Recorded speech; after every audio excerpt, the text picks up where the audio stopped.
I'm sick of the lies. I'm sick of the shenanigans, lying to each other, lying to your friends. I was at a party. Everybody was having a good time. Somebody came over to the DJ booth, sat down, a little porcelain canister with a bunch of utensils in it. And I was like, the hell? And then a big porcelain bowl that had every once in a while, somebody would go up to the DJ stand and come away like they do that slow two step next to us. What y'all doing? What y'all doing?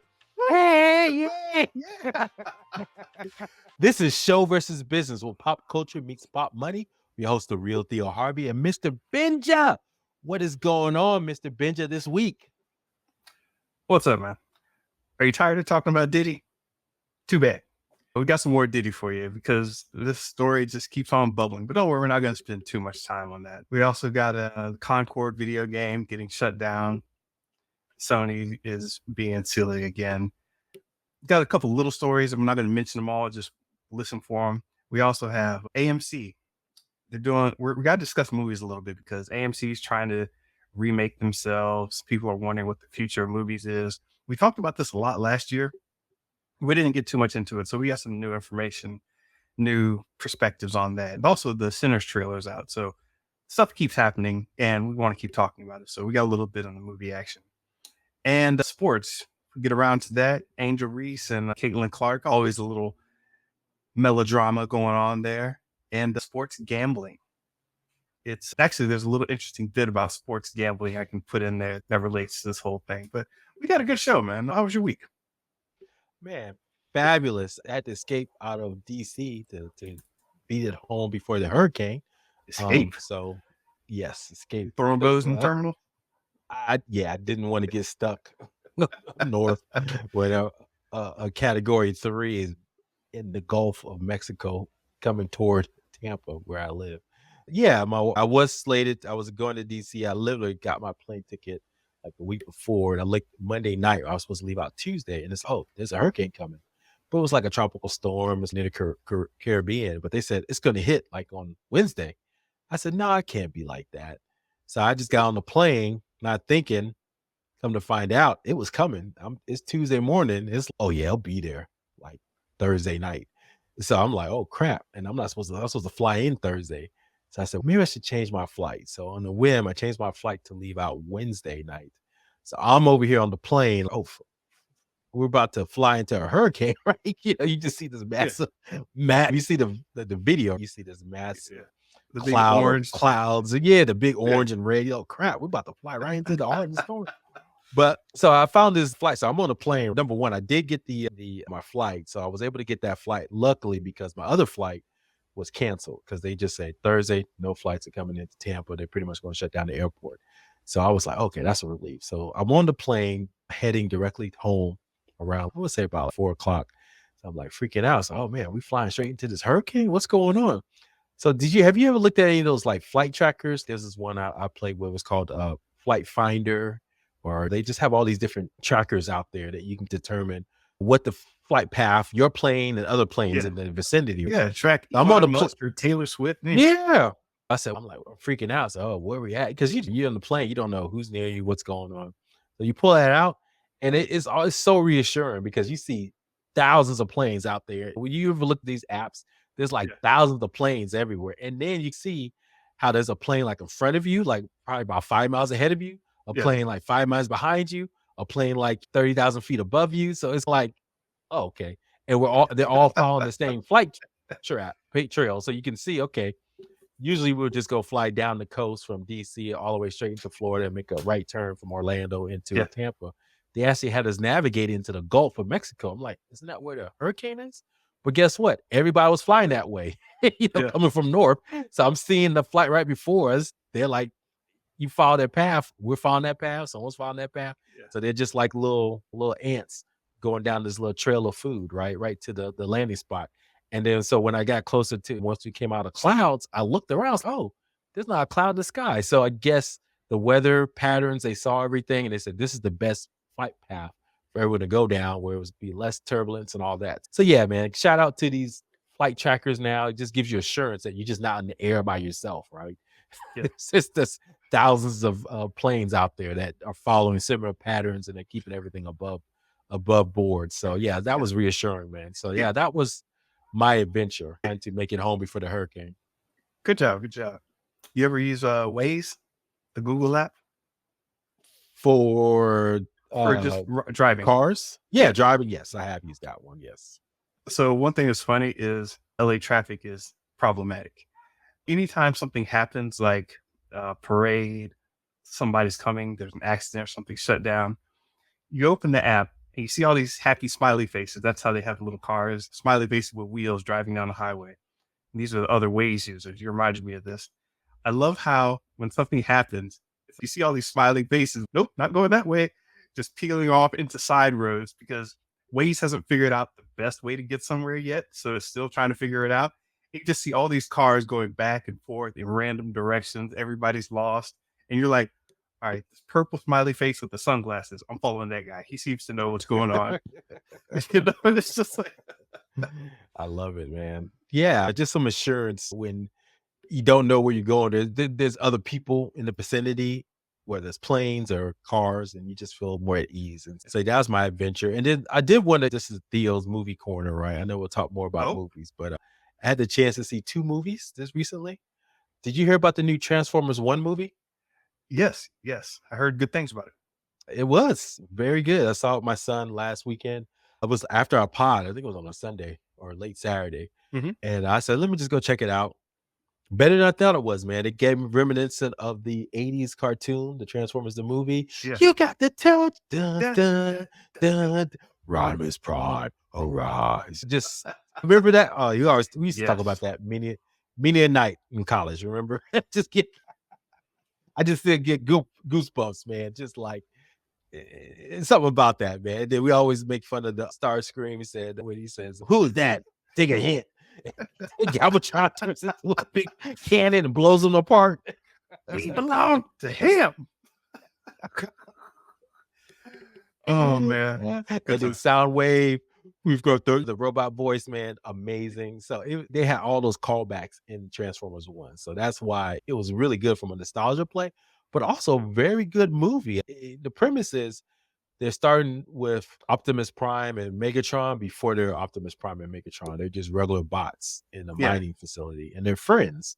So they're trying to show you how they started there, to how they became Transformers, to how they became the iconic characters we know and love, and also enemies. Very interesting premise, and so better than I thought it would be. And I think a lot of people were impressed, but unfortunately, it didn't do well in the movie. So we'll see. I don't know. It didn't get a lot of money for the opening box office. Movies like that, you've got the cult following. They can get around, and people will watch for it. And when it comes on streaming, people keep talking about it. So I'm not worried about something like Transformers 1 just falling by the wayside. I think it'll be one of those catalog things that people can always kind of point to. Yeah, we like that. Did the kids like it? Yeah, I asked them about it. It was very a teachable moment. For those who listen to this podcast, you may remember there was a teachable moment during, was it the Black Adam? When Black Adam ripped apart a villain. Yeah. And I failed that one because I said nothing. So this one, there's nothing to say. The good guy is ripping apart the villain in the movie. It's literally splitting apart. So this one was more, hey, not everybody can be your friend. What does it mean to be a hero? And it was little things too. Like they really set it up where they show, you saw the cornerstone, but he was a goofball. He was an Optimus Prime that we know of. And they saw him evolve. And they showed Megatron. And his seeds of who he was as a little kid showed him how he became so militaristic. And it was justified. They were not transformers. They couldn't even transform. Right. They weren't who they were meant to be. They were just basic robots. Yeah. So okay. You said a little kid, and I was like, well, what does that mean? I guess. Yeah, I got you. Earlier in their stage of maturity, right? And in that stage, we're all goofballs and cornballs and stuff. Even though Optimus Prime is going to be this great leader, they showed seeds of that. They showed seeds of who Megatron was going to be, but they were still young kids, right, in the version of the movie. And so I thought that was interesting. I was telling my son, it's like, hey, who you are is the beginning of who you could be. So you want to develop those good seeds in you that can become a better character. So yeah, I know. I'm trying. I like, hey, did I grow those seeds in myself? I don't think I did. I got too many weeds I got to pull out. But anyways, so yeah, it was a good movie. Now, another movie I saw. Okay. Have you heard this movie called The Substance? Yes. Demi Moore, right? Yes. If you heard anything about it, it's probably one of the most disturbing movies to see on screen. It's one of those body horror films. If you like The Fly, you like Aliens, if you like, you remember that movie Extensions? It was like they played video games with people's bodies. Yeah, if you like that kind of stuff, yeah, this is the movie for you.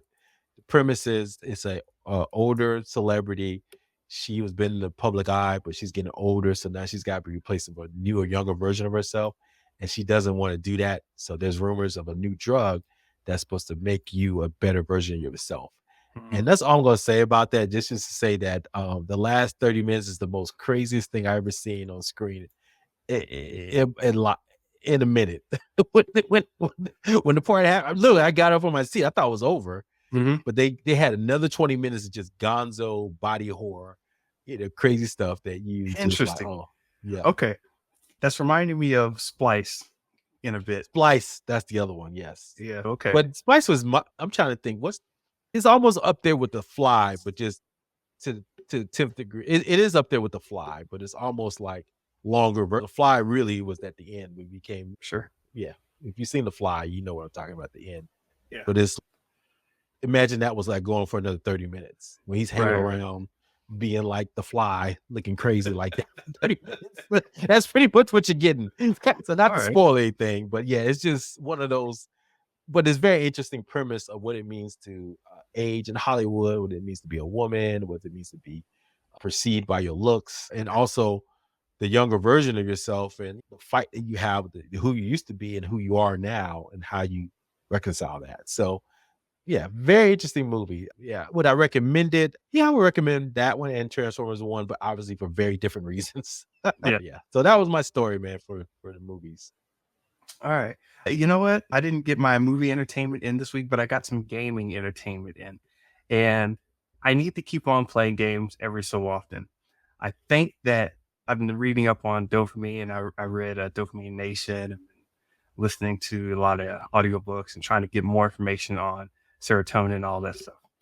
I ended up realizing that there are certain pathways in my brain, depending on how I'm working, that match up with what I'm enjoying, what I'm playing, what games I'm playing. So if I just need to keep stuff going, then I play a game like Railroad Tycoon. You got to keep the trains running. Open it up. Okay, click, repair those trains, get that, start the new development over to the East Coast. Boom, click. All right, close the game, done. And it feels like you've accomplished something in the same vein of your work, right? In the stage of work that I'm doing right now, I was looking for an idle game. I don't know if you've heard of idle games, but you basically don't do anything. You just click and tell them to go do stuff, and then you turn off your computer and come back 3 hours later and see what they've done. All progress begins with honesty. So Dr. Benjamin Hardy. that's my prelude to the silliness of a game I found. So a while ago I was on Steam. Steam is right. The gaming platform. They just download and they make tons of money off of it. Anyway, I was on there and I said, hey, look, I'm looking for some story-based games. I need a little more story in my games. Started downloading all these story games, found some bargains on Humble Bundle. So I got a whole bunch of them. And in those whole bunch of games I picked up, I got them on the cheap. In those whole bunch of games I picked up, there were some adult games in there. They're like dating games. So these are really goofy, stupid games. And it's like a lot of what the apps are based off of. But basically, you're like, hey, go talk to this person. Do you give them flowers or do you give them chocolates? Do you go across the street and flirt with the neighbor to see if you can get this person jealous? It's really goofy stuff. Stories are terrible. But I really hadn't played a game like that to see how it played out, to see what made it work. So I'm playing through this game. Leave it alone. Whatever. I come back months later, because that was back in February. I come back months later, open up Steam, and Steam's like, oh, you haven't been here in a while. We're going to recommend you some games based on the last thing you've played. And I see a large pair of breasts, fully just naked. And it's a new game out now, Lust Goddess. I'm like, what? Has my account been hacked? What is this? But then I'm about to close it. I'm like, that's AI art. What is this? And I looked at my recommendations and went through my settings. I'm like, did I want this game? Oh, okay. You got it from the story-based games, and there was adult content in the story-based game. It saw me playing the little dating sim for a while. I get it. Okay, that's where this came from. But what is this lust goddess about? This is dumb. This looks, it's like it's like well made, but it's still bad and cheap. But I'm like, I've got like a side of me that's, yeah, I got to see what's going on with this. So I click on it. Next thing I know, I'm playing this game. It's it's the dumbest. Like, you only need 5 or 6 seconds for a game to be good, and you just keep running that in different ways. This game, it's like, hey, you can get a new captain on your team. That's cool, but you've got to work for her, and she's got to do this. And you're like, this is so weird, but I want to see her in that bikini instead of that commando outfit. It's just this thought in the back of your head that's, yeah, I know that's AI art, and I know it's a cheap game, and I know it's just a money grab, but I want to come back tomorrow and see if she's wearing the bikini or not. It's just that simple of a hook that's, hey, come back tomorrow. I might be sunbathing. You're like, I guess I'll come back tomorrow. It's dumb, but it got me. And yeah, I just had to put that out there and let you know that dumb games, dumb entertainment can still work for you. So if there's a bad movie, a bad game, or something that you like, it, doggone it, go play that game. Do not play Lust Goddess. That's pretty bad.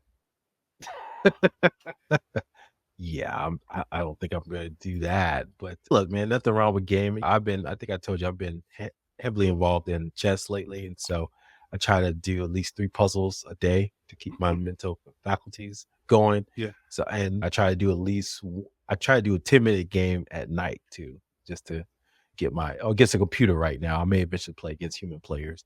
But yeah, so just trying to get my mental faculties together and keeping myself. And I have the weirdest dreams lately. I'll play a game and then I'll go to sleep. Yeah. It's not about chess. It's usually about some strategy or something I'm trying to think through. And I had a good idea this morning.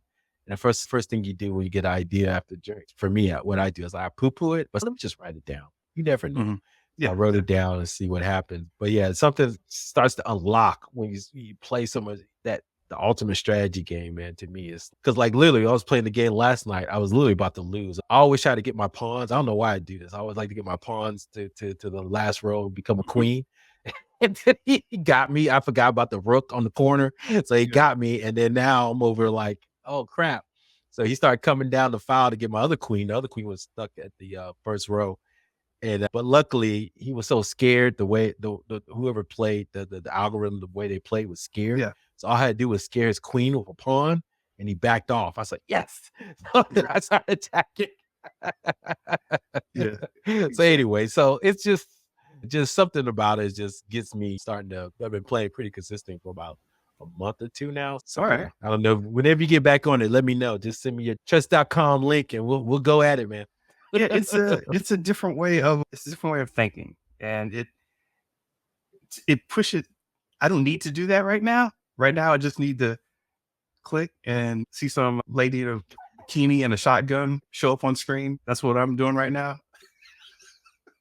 But no, try playing against people. It's a fundamentally different experience, and it will keep you from getting frustrated in the future.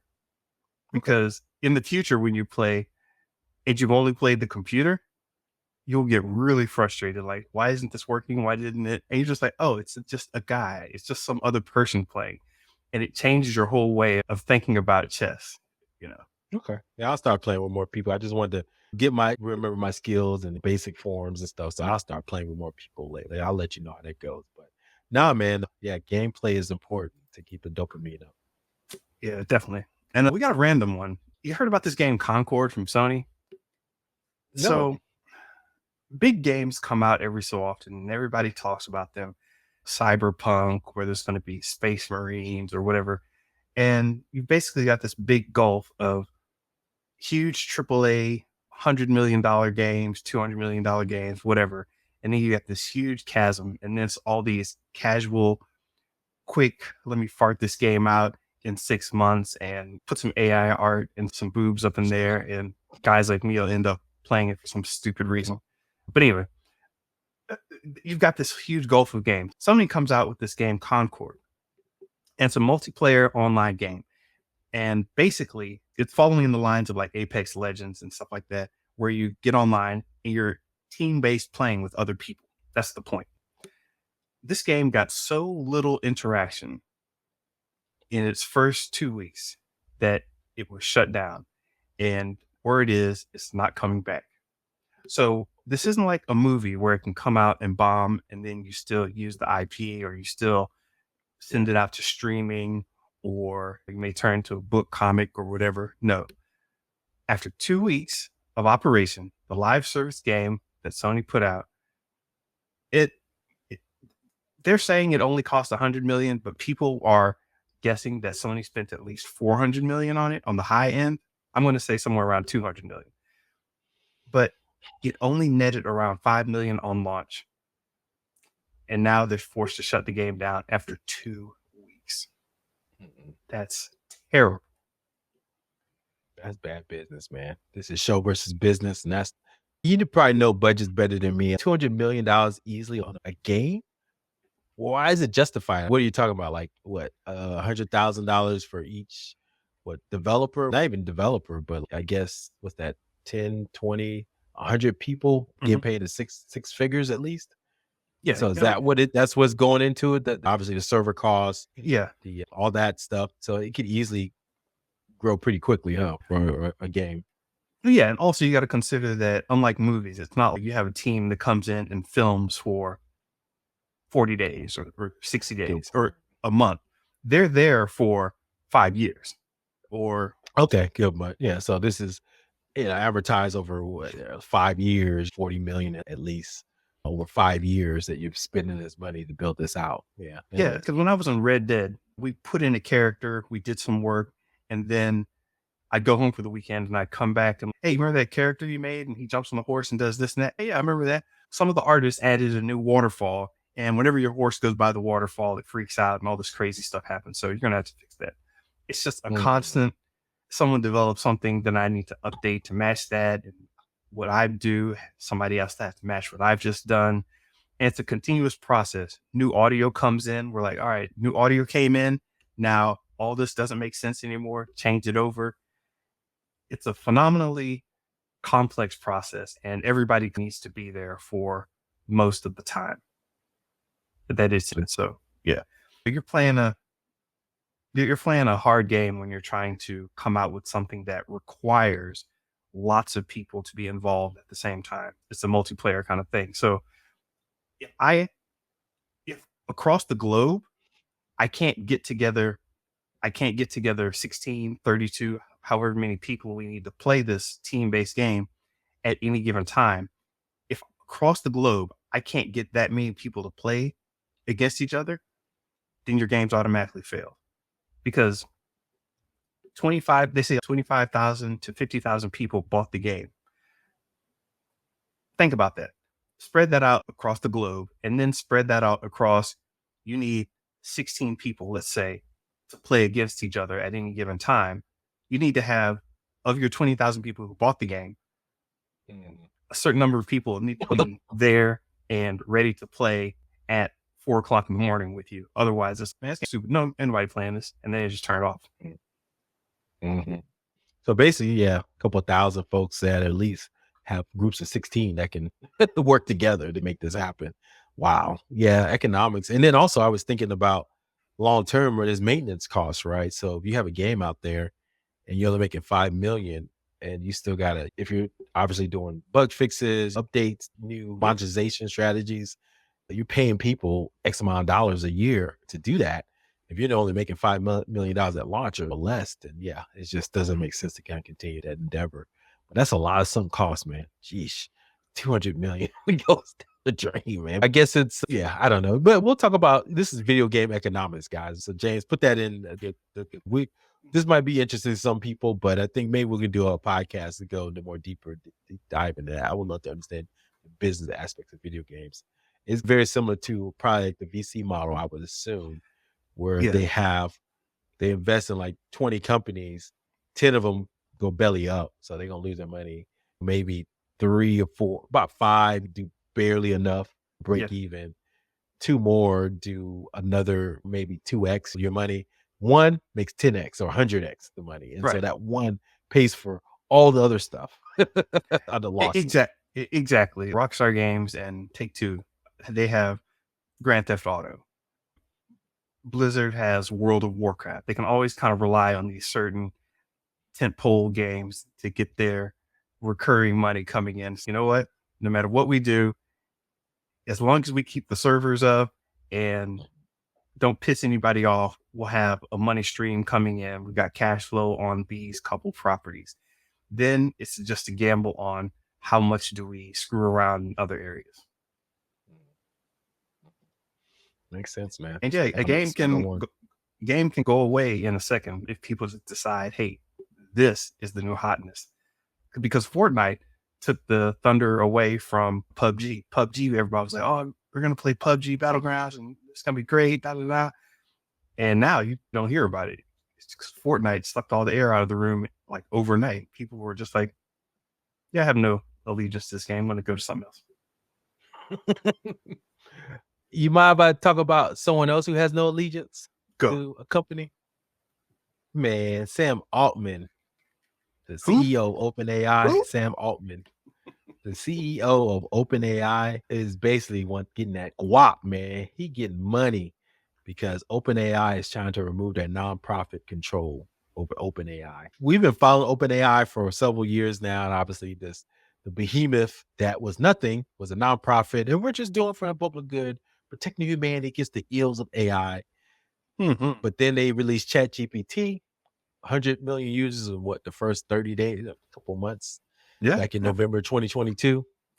And now Sam Altman building out these features, software. I think their revenue is up to about almost $1 billion and already just from $20 fees from us, people like us, and from big corporations buying the algorithm, getting new releases all the time. They just released their higher reasoning version of ChatGPT. I haven't played with it yet, but that's on top of ChatGPT 4. And then obviously there's rumors of Sora, the video AI system that they're going to put out there that's going to take down Hollywood. Sam Altman is basically maneuvering to get right now what's happening is they have the nonprofit that's in control. It was set up that way to make sure there was a public good factor, right? That was going to control AI from getting out of control. That farce is gone now because of the money. And so they're trying to remove that nonprofit control so Sam Altman can run it as a for-profit entity. So that means there's no guardrails anymore beyond what the government can do, which we know how fast the government is, which will be never control AI, out of control AI. And also there's rumors that he's going to get something like 7% in this new entity. And as we know, their value is something like $150 billion or something like that. So OpenAI, the farce that was, hey, we're trying to protect humanity from AI, I think is just laughable at this point. And I think for anybody to say that and I think that's the challenge with technology now. Remember back in the day, we're just going to do Google. We're just going to do no evil, right? Do no evil. But I think we've seen time and time again from Meta, Facebook to OpenAI to any entity in the Silicon Valley, they've proven time and time again that they're capitalists for and foremost. And we can't believe a word that they say. And I'm a capitalist and I'm a technologist, but I just know we can't go by these good feelings about how technology is going to make society better. That's just false. Yeah, the farce is funny, man. Just everybody, people were like, "Yeah, we're doing it for this reason and that reason." And this, man, I need to get paid. And then I don't know if you saw some of the defections. They like a lot of board. The big. No, I didn't hear. Remember the big hubbub was where one of the major scientists, data scientists, he resigned when there was that. Remember that big the data science. Remember they had fired Sam Altman and all that. That was like last year. They just recently fired their CTO. Fired their CTO. So it's just, he just consolidated control, and that's kind of scary. And you know what? Who can save us?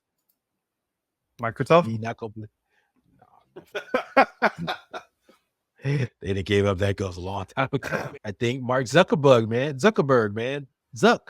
He might save us. What? Yeah, he has the OpenAI, not the OpenAI, but the AI algorithm he's creating is going to be a truly open system where people can update it in real time. You understand the reasoning. It's not a black box like OpenAI is. Okay. And so he's creating, we talked about this. We had the OS systems, right? You had Linux, which was open and everybody can develop on it. It was open Right. source and all that, versus Microsoft, just like it's closed system and it worked, but no one knew how it worked, did his magic. So I think Zuck is going for this open, truly outsourced, truly open source type of community for their AI system. We're going to know the algorithm. We're going to know what it works. And matter of fact, my company is even looking at how we can create algorithms inside Meta, because it's going to be, we'll know what the data, how the data is going to be looked at and used if we're going to use AI as opposed to OpenAI, which, let's be honest, you don't know. Well, I'm glad it's open source. Maybe Meta can fix the problem with people commenting about Trader Joe, because anytime you talk about Trader Joe's, it thinks you're talking about stock trading and it blocks you. Yeah, man. But you're right. That's, I mean, you make a bigger point. It was like, can we trust Zuck, right, to protect us at the end of the day? When it's in the comic books, when Lex Luthor would put on that power suit because Superman was out in space and he had to protect Metropolis. Yeah, that's what we're dealing with right now with Zuckerberg. That's a good analogy. Damn. Yeah. Put that out there, James. I think it's funny how Zuck has slowly taken on this cooler persona. He's let his hair grow out a little bit. He got a little buffer because he's been doing all that. Muay Thai. He's been all that Muay Thai. Yeah, exactly. Showing off the art in his lawn. And he's got like the new fashion brand. All this. So suddenly it makes sense that he comes out with these Ray-Ban glasses. People are like, oh, yeah, it's not so bad. It looks good on you, Zuck. That's such a long fashion play. I was like, oh my God, this is, it's all a ploy, man. It's just, he knew everybody was hating him because of the meta crap and everything else he's done. So let's just be cooler. And it just Jeff Bezos, right? We did the same thing, right? He was a little nerd. He shaved his head, got buffed up, got a cool girlfriend, buying a super yacht. Who cares if he destroyed commerce as we know it with Amazon and basically pushing out the small business because they lower their prices every time it's on the Amazon shop. It's the game is old, the tale is old as time, man. It's just like they constantly make us like, they say, don't look at this. It's like musicians. Look at this. Don't worry about what I'm doing. Hey, look at these cool glasses. Look at my bald head. Look, I'm buff now. I do Muay Thai. Yeah. Or even, what's his name? Tesla. Elon. Yeah, did the same thing. He's doing a more negative tone, trying to be anti-woke and all that. But it's catching his people. Huh? Yeah, it's catching his people. But it's all smoke and mirrors for what he's really trying to do. Right? Yeah. So it's like misdirection, man. Look it up, guys. Magician's trick number 1. Just look at this, but at the same time, doing something else. Exactly. Speaking of which, I want to jump down to this Alex Jones one because I just think this is still fascinating. And I am not a right winger, but a lot of people get it confused because when I say stuff like this, I'm not defending him, but I'm just making a note that, hey, this is happening. So Alex Jones, crazy conspiracy theorist, pushes all types of really extremely questionable information to the point of lying out there on the audience. His site InfoWars is going to be liquidated along with all of his other assets, according to a judge. Judge says, hey, you and your business and all your assets, we're going to liquidate it to help pay for this $1.5 billion in legal fees and bills that you have to pay in your defamation suit. A little while ago, we said it was $1 billion, but I found out that they added another 473 something million to his bill to the Sandy Hook families. And the reason I'm concerned about stuff like this is because it happens to him on a big scale. Mm-hmm. On a smaller scale, it'll happen to people like average person just doing whatever. It's like, hey, you can't say that. See what we did to Alex Jones, 1.5 billion. That still seems like a lot to me. And it's a terrible thing that he's spouting all this nonsense and everything. But it's so transparent that, yeah, we're coming after you. And I just had to throw it out there. I don't know what you think about this whole situation. Wow. Yeah. You know what? I never thought of it like that, to be honest with you. Yeah. What he said was foul. And if I had a child that was part of that process, just leave it alone. There's this whole thing, what's happening with JD Vance talking about, I don't know if you saw this, the Springfield Ohio stuff with Trump put them in the news about the eating the cats and the dogs. Yes. And so they're talking about the Haitian immigrants there. And one gentleman, his son just happened to be in an accident and died from a person who happened to be from Haiti. So they're conflating that. It was an accident, complete accident. And Okay. father admitted that in so many words. But then these politicians are conflating that with, see these Haitians, they're killing folks and they're eating cats and dogs. He said, no, that's not what happened. Yeah. So Yeah. they're taking that and using that to their advantage to kind of push their agenda. Whereas Alex Jones is the same thing, let's be honest, with Sandy Yeah. Hook. And so it is terrible. On one hand, there has to be some consequences, loose lips, right? I mean, Absolutely. the old adage is, we have free speech, but you can't yell fire in a crowded theater, right? Because Yeah. people get trampled and you could potentially be liable for that, right? Right. But we have free speech. Mhm. So I do feel there's a part of that that's mingled in there. And I wouldn't, it's a fine line between freedom of speech, because you're right. I wouldn't want to say, let's say this podcast super blows up, right? And some of the stuff we said in the past, someone goes down in the mentions and this and that. Mr. Benja, you said in 2020 that we're suing you for $1 million because you hurt my feelings. Yes, I think that would be something that is a no. But when it comes to stuff that just I think I don't know what the legal ramifications is, because talk about other people and legal Yeah. issues later. But I think that when I talked to my legal person, we had Julius on this podcast before. Shout He out. talks about the language is so specific when it comes to legal stuff like this, about language and how you use it. And if you use certain things like aggregated language, that's more harsher than saying strong language, right? So there's degrees in the language they use in the lawsuit that determine how bad that language is. And so my hope is that we can distinguish between those different degrees. And so if we say something that's just, oh yeah, they were just talking, they're not trying to hurt anybody, versus what Alex Jones was doing. So that's my only Right. hope. The language is more specific and Yes. clear, so that they don't just make it a blanket statement. Anyone that says anything remotely not clear about what's happening or very aggressive, we have more degrees around that language. Does that kind of make sense, what I'm getting at? It's not just all bad or all good and some judge Yeah. decides whatever. There are degrees of reasons. What's your intention?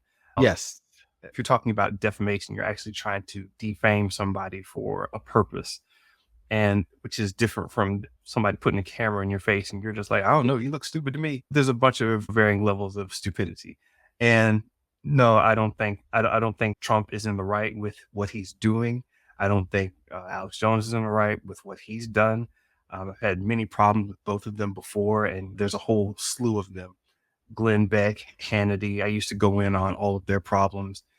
Scott Adams, Prager University, all these, they just say stuff and it's annoying in a lot of ways. But now we're seeing the other side of it where, and I'll roll this into the Diddy updates, there's so much being just said where a guy made a post and he's, yeah, I never did like him. This is why, blah, blah, blah. And he just went on and I'm like, this stuff is conjecture. It's just whatever. And people are like, yeah, he had 1,000 bottles of baby oil. You should lock him up for that. Do you even know what trafficking is? No, you can't do trafficking. No. All I know is he had 1,000 bottles of baby oil. And to lock him up. They're like, what? And now it's, And I think that gets into the other conversation. I was going to bring this up when you had mentioned the algorithm push to you a certain game based on your usage. And we talked about this. Man, I forgot the author's name, the author of Sapiens. He wrote a book. I'm going to need to read the book about, I told you about it, about how the algorithms, they never rest, right? And so they're constantly trying to manipulate us. And so we're in essence are being run by algorithms all the time. So yeah, a guy can say something totally wrong and false, but because the algorithm is seeing engagement, it's going to push that to the forefront. So we think it's true because it's more in our face more. But when you do a deeper dive and really understand the degrees of what he's saying and all this stuff, you're like, that is blatantly false and we can prove it. So it's just that I think the critical skills that are needed are going to be so much more higher for this next generation. But I question if they're going to have those, the capacity, because they've been run by algorithms for their whole life. They're not going to be able to have those. They haven't developed those critical skills to think for themselves. Yeah. And I don't think the critical skills weren't really, actually, no, we did teach critical skills and critical thinking, media, how to read critical media, thinking media skills like this. literacy. I was taught this stuff in high school, and it was actually, there was a lot of pushback to just saying stuff. Like, hey man, I heard such and such. Man, who said that? Shut up. And there was this whole, but right now it sounds like something he would say, blah, blah, blah, blah, and they just roll it on. I got to call out the Breakfast Club right now. Yep. So we'll get to, there's a lot of stuff with Diddy going on, but Kim Porter's got this new book coming out, and Kim Porter has passed away. I forgot how long ago she passed, but apparently there's this tell-all book, and it's selling very well. And people are wondering, wait a minute, is the book even real? It's just some information that was sent to this person saying, hey, this is a bunch of stuff from Kim Porter. And this guy makes a book about it, but no one's checking anything. They're just like buying the book and believing everything that's in it. And it's being presented as her true story, but no one even has looked into it. It's just Diddler is a freak and this book is true. Everything in it's true. Throw the book at him. And I'm like, okay, sure. That exists. That's happening. I accept that there's going to be some misinformation out there, whatever. But then I go on the Breakfast Club, or you sent me the link to the Breakfast Club. And the co-host, Loren Lorosa, says she's taking the time to print out a picture of Diddy, Aaliyah, and some others. Look, they were at a Hampton party together, and it's just this open conflation where they're at a Hampton party together. They must be freaking around. And she says they're on a bed, and they're not on a bed. They're not laid out in a bed. They're on a couch. It's just, see, when she says, hey, they're all laid out in the bed together, they're not laid out in the bed together. It's just, and this is not journalism, but it's closer to journalism. And journalism doesn't even matter at this point because people are just talking. I don't know. This is bothersome to me. No, you make a fair point, especially with the Diddy stuff. Anything that's sensationalized and just out there in the public, people are going to just conjecture, right? Look, I think also stuff like this, when it was so suppressed for so long, and there was always smoke and rumors, of course, anything that people say now is, yeah, I knew that. I knew that back in the day. I knew that. Yeah. For instance, I heard this reporter, Torre, you heard of him before with the fro? He finally came out on this. I'm a little upset with him. So he came out with did you hear this story, what he said?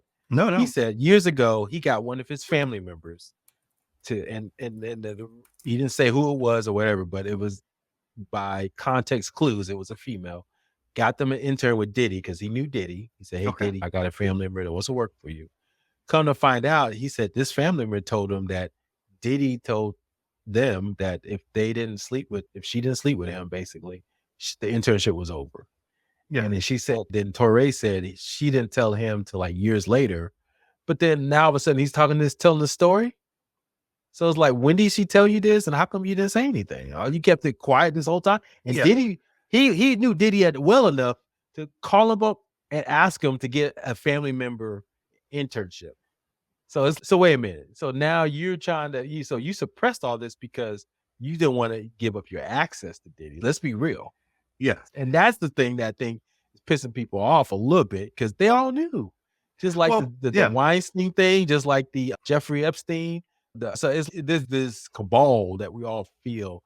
And so when people get loose lips about the knowledge and what they knew, who was whatever, I think it's just blowback from stuff that people are frustrated because they feel like the gatekeepers weren't keeping the gate clean. Yeah. So how much of this is where they say something's called a known secret, where we were talking about corruption in the last episode.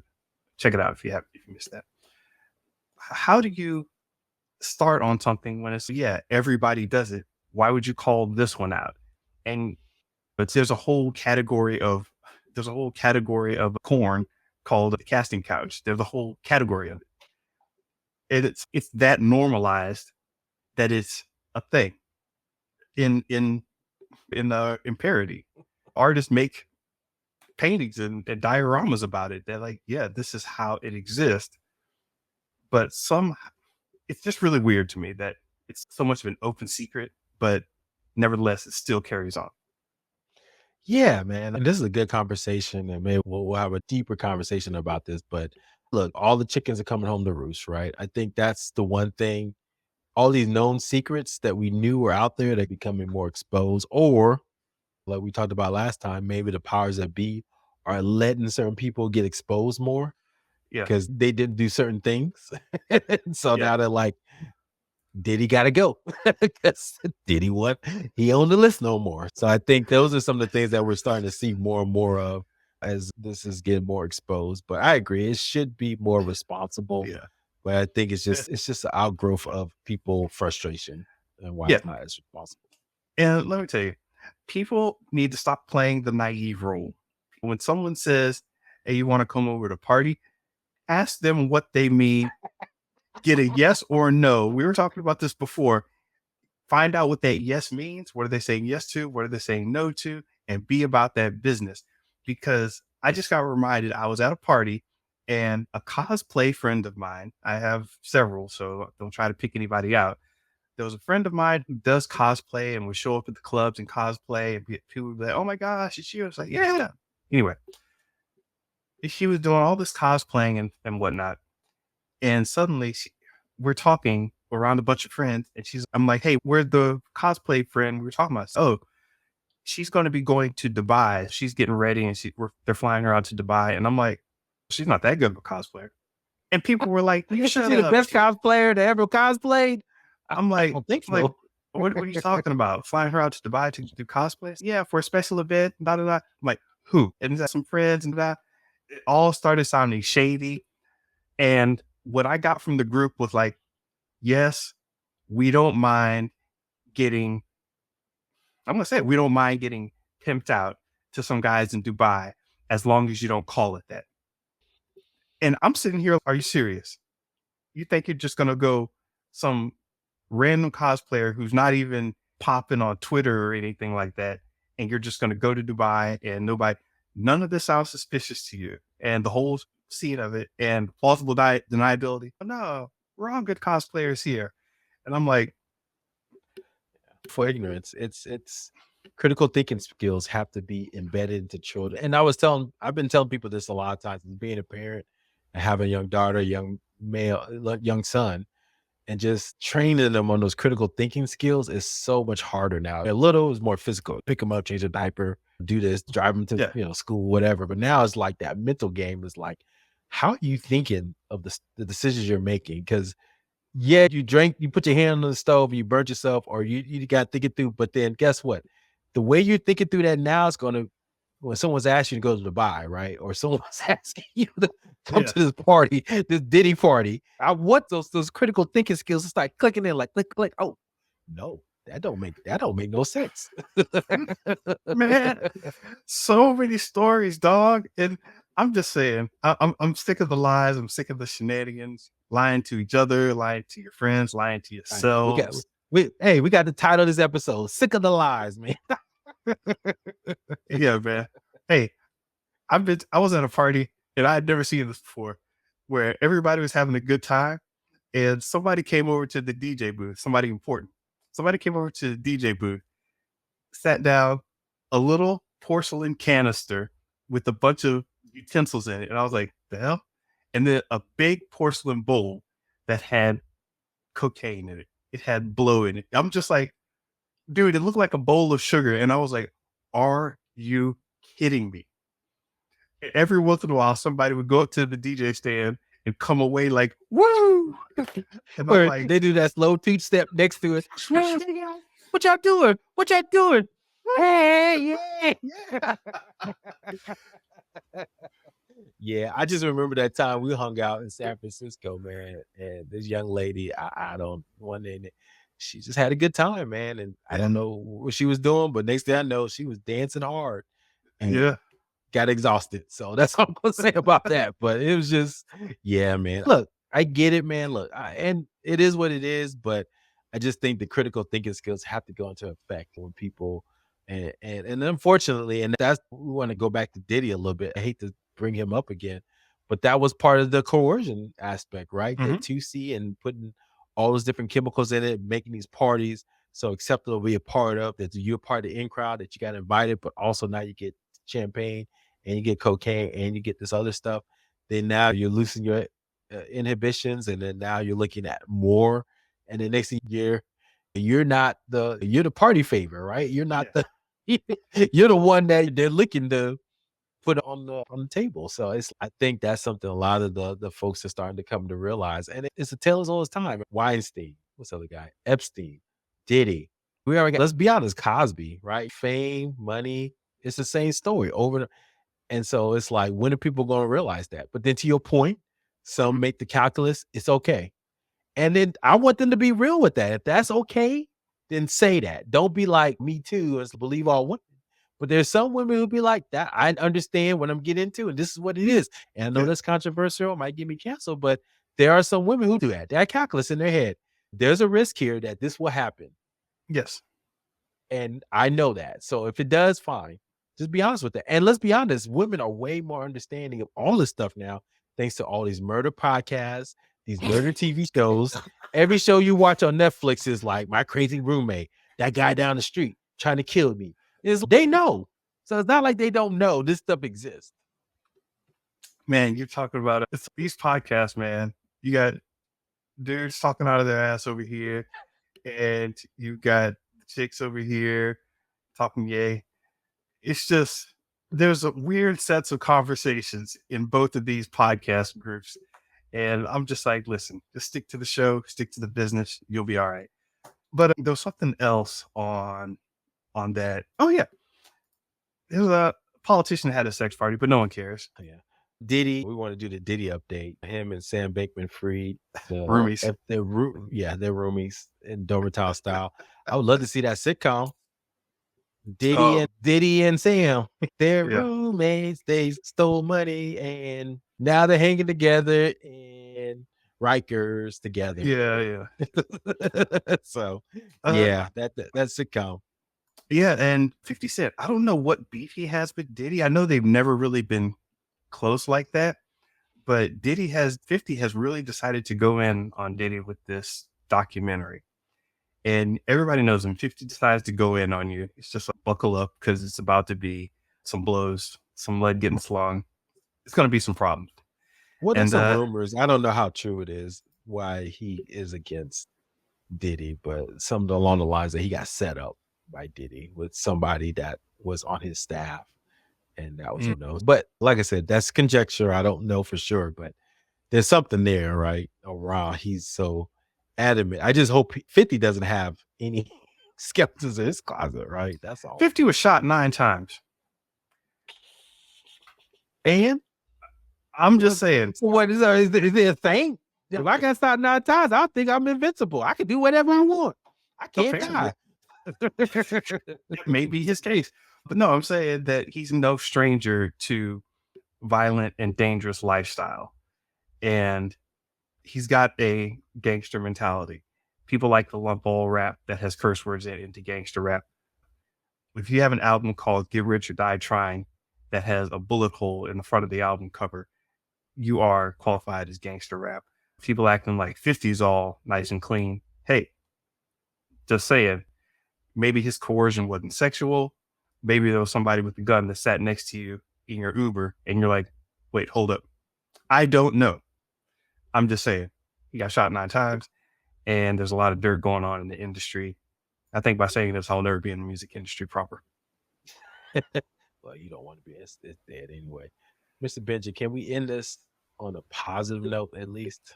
Hey, good idea. It's been look, guys, we talk about show versus business. So I want to talk about a successful business story. Do you know Michael B. Jordan and Ryan Coogler have a new movie coming out called Sinners? I heard of it. Yes. Looks good. Yeah, it does look good. This is a huge deal because obviously they're the award-winning combo of Black Panther, Fruitvale Station. They've done tons of movies together. Ryan Coogler, this is after he's out of Marvel box.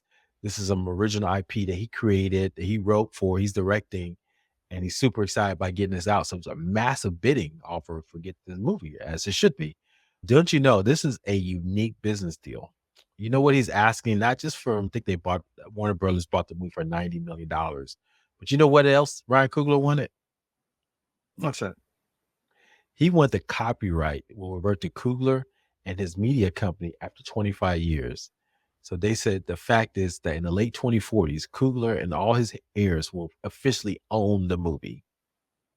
He wanted to know that he'll eventually have the asset to give to his kids, but it's also potentially very lucrative and sometimes something studios, which after all the value, they largely value their libraries, avoid at all costs. So he was able to negotiate in this for the first time, the ability to keep the IP after 25 years, and he could do what he wants with it. This is huge. Maybe that's why the information on it has been so hushed, because they don't just want everybody trying to get the copyrights after some amount of time. Yeah, it's very rare. They don't do this at all, because think about it. Because they want the IP to keep with themselves. Because look, Harry Potter, they're going to be making Harry Potter the day we die. Star Wars, they're going to make that to the day we die. Coogler said, look, if that's going to be the case, I'm going to own the IP of this story. And so maybe not right away, but eventually. So I can make franchises, movies, books. I'll make all the money for my heirs. And subplot stories. He has his own franchise. He's leveraging the studio system to make it a big thing in the world. Yeah. So after 25 years, and people want to like, oh, we'll go back. That world was amazing. I want to go back and recreate it. Oh, we got to go to Ryan Coogler's family. Yep. And so this is brilliant. And the other thing, this is a story of like actors. Have you seen every actor now on every TV show? They're the star. They're also producer now. Mm-hmm. Directors, they're looking to own their stuff now. Directors are owners now. Yeah. And so it's just the nature of Hollywood. People are talking about ownership and control. And that's just why. Maybe I'll tell you a story why being in Hollywood is not as fun as it used to be, maybe. Another time. Yeah, for another time. That was good, man. Thanks for ending it on a good note. Yeah, we got to end it. So good business move, good show move. The other stuff we talked about, guys, that's definitely not a good business move. So critical thinking skills are important, guys. You heard it from the old heads. Hey, everyone. Thank you for listening. Please subscribe and comment at Show vs. Business on X, Threads, YouTube, and Instagram. Listen to us at Spotify, iTunes, or wherever you listen to podcasts. Look, you like this stuff, go check us out. Go see what we look like, all that good stuff, where we've been out, our stories, all that great. I guess you know what we look like because we're on video. But go visit us on our website at Show vs. Business to see more information. All right, Mr. Benja, have a good one. Peace.